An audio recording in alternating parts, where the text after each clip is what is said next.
अस्सलाम वालेकुम वरहमतुल्लाहि वबरकातुहू। हम इस वक्त मैं जनाब जावेद अख्तर साहब से मुखातिब होकर अर्ज़ करना चाहता हूँ कि हमने आपकी बहुत सी वीडियोस देखी हैं जहाँ पे आपने पब्लिकली एथियस्टिक आइडियोलॉजीज़ को प्रमोट करने की कोशिश की है, और न सिर्फ ये कि इस्लाम बल्कि तमाम मज़ाहिब का आपने इनकार किया, और आपने लोगों के जहनों में एग्जिस्टेंस ऑफ गॉड के ताल्लुक से बहुत से शुकूक व शुबहात एंड डाउट्स डाले हैं। लिहाजा मैं आपको इंशाअल्लाह ताला डज गॉड एग्जिस्ट के टॉपिक पर ओपन इनविटेशन देता हूं एक पब्लिक डिबेट की, जहां पे इंशाअल्लाह बिल्कुल पीसफुली और एकेडमिक अंदाज में डज गॉड एग्जिस्ट के टॉपिक पर हम आपसे डिबेट करने के लिए तैयार हैं, और हम आपको इसके लिए इनविटेशन देते हैं। ये तमाम तारीफें उस क्रिएटर के लिए जिसने इस यूनिवर्स को एक मकसद के तहत पैदा किया है।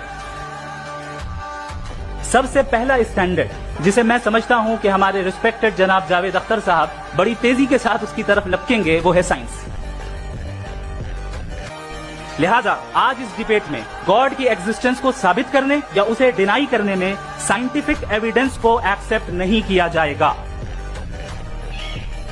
लिहाजा आज की डिबेट में मैं एक भी एविडेंस किसी भी मजहबी स्क्रिप्चर से नहीं दूंगा, ताकि जावेद अख्तर साहब के लिए वो अनएक्सेप्टेबल ना हो।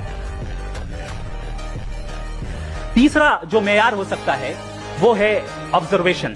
भाई कोई कहे कि हमें खुदा दिखाओ, अगर है तो दिखाओ, या ये कि खुदा के एग्जिस्टेंस पर एम्पेरिकल एविडेंस दो, तो ये है दर हकीकत गलत टूल का इस्तेमाल करना। ये ऐसा ही है कि जावेद साहब मुझसे ये मुतालबा करें कि मुफ्ती साहब आप मेटल डिटेक्टर के जरिए प्लास्टिक डिटेक्ट करके दिखाएं। अब चूंकि प्लास्टिक डिटेक्ट नहीं हो पा रही है, लिहाजा प्लास्टिक डज नॉट एग्जिस्ट।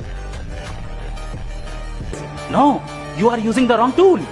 इस टूल से प्लास्टिक को डिटेक्ट नहीं किया जाता। मैं समझता हूं कि गॉड के एग्जिस्टेंस पर एम्पेरिकल एविडेंस का मुतालबा करना एक बचकाना मुतालबा है। इस स्टेज से अब बहुत आगे निकल चुके हैं आप।